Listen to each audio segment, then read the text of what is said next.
السلام علیکم ورحمۃ اللہ وبرکاتہ۔ میرا نام برہان الدین ہے اور آج میں نئی بات کے ساتھ آپ کی خدمت میں حاضر ہوں۔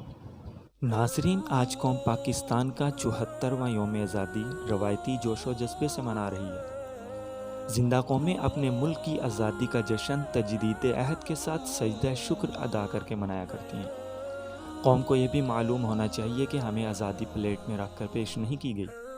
اس آزادی کی راہ میں ہمارے بزرگوں نے بے مثال قربانیاں پیش کی تھیں۔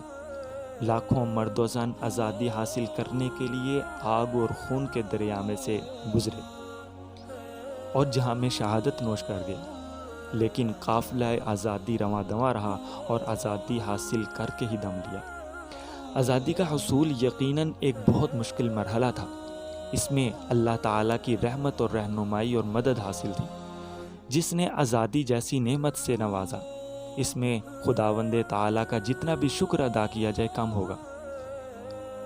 کل حصول آزادی پاکستان کی جدوجہد تھی اور آج تعمیر وطن کی جدوجہد کی ضرورت ہے۔ آج پھر سے ہمیں تحریک آزادی پاکستان جیسے جذبے کی ضرورت ہے۔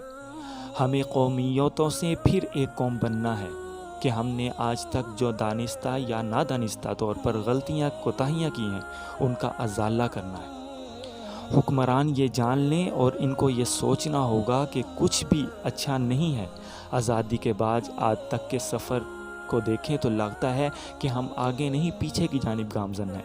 73 سال ہم نے غفلت کی نظر کر دیے۔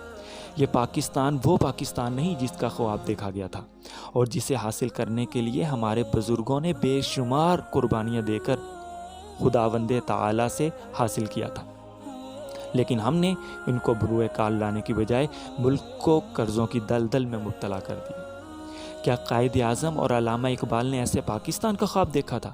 تحریک آزادی کے دنوں میں قائد اعظم سے جب سوال پوچھا گیا کہ پاکستان کا آئین اور دستور کیا ہوگا تو قائد اعظم رحمۃ اللہ علیہ نے فرمایا کہ ہمیں خداوند تعالیٰ نے 1400 سال قبل قرآن کی شکل میں آئین اور دستور عطا فرمایا ہے۔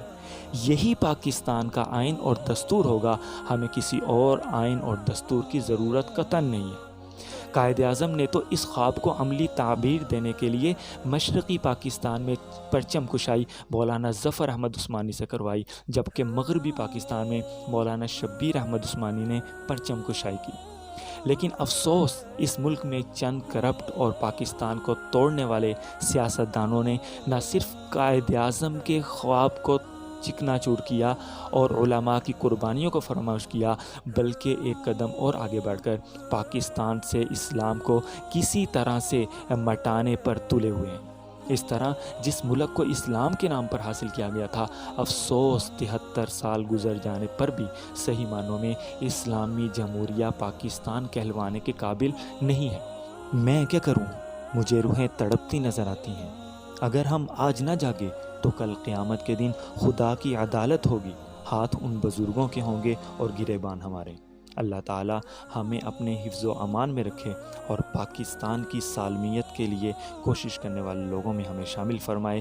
پاکستان پائندہ باد، پاک فوج زندہ باد۔ السلام علیکم ورحمۃ اللہ وبرکاتہ۔